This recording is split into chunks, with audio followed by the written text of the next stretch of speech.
নানা বাড়িতে বেড়াতে গিয়ে আর ফেরা হলো না তানভীরের। গিয়েছিলেন মামা আর ভাইদের সাথে খালের পাড়ে বাঁশ ঝাড়ের গোড়ায় মাটি উঠাতে। সেখান থেকে আর ফেরা হলো না 3.5 বছরের শিশু তানভীরের। এর সাথে এবং ওর আরেক ভাই আছে মুসা নাম। এই দুই মা এবং মায়ের সাথে ভাইয়ের সাথে হলো মামার সাথে মাটি কেটে ওই যে বাঁশঝাড় আছে সেই বাঁশঝাড়ে মাটি দেওয়ার জন্য ই করছিল।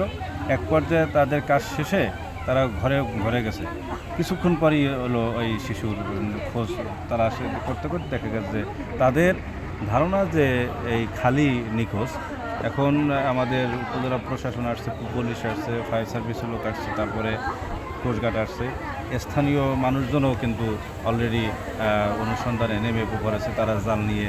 4 মে শনিবার দুপুর 1টার দিকে বরগুনার পাথরঘাটা উপজেলার লাকুরতলা গ্রামে এই ঘটনা ঘটে। নানা বাড়িতে বেড়াতে গিয়ে বাড়ির পাশেই খরস্রোতা খালের পাড়ে খেলতে খেলতে হঠাৎ নিখোঁজ 3 বছরের শিশু তানভীর। ধারণা করা হচ্ছে খরস্রোতা খালেই ডুবে গেছে শিশু তানভীর। তাৎক্ষণিক স্থানীয়রা শত খোঁজাখুঁজির পরও কোনো হদিস পাওয়া যায়নি শিশু তানভীরের। তানভীরের মা সহ স্বজনদের আহাজারিতে পাল্টে গেছে ওই এলাকার স্বাভাবিক চিত্র। এমন একটি ঘটনা মেনে নিতে পারছে না তানভীরের স্বজন সহ স্থানীয়রা।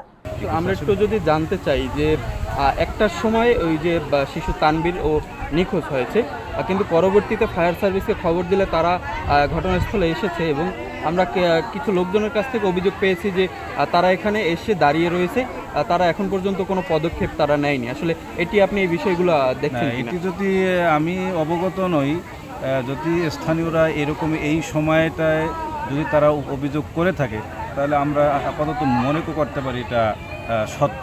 আর এটি যদি হয়ে থাকে এটি আসলে দুঃখজনক। ফায়ার সার্ভিস যদি এটি করে থাকে এটা আসলে ঠিক করে নেয়। ঘটনা শোনা মাত্রই সেখানে ছুটে এসেছে পাথরঘাটা উপজেলা প্রশাসন সহ বিভিন্ন স্বেচ্ছাসেবী সংগঠনের নেতাকর্মীরা। শেষ খবর পাওয়া পর্যন্ত উদ্ধার কার্যক্রম চলমান রয়েছে।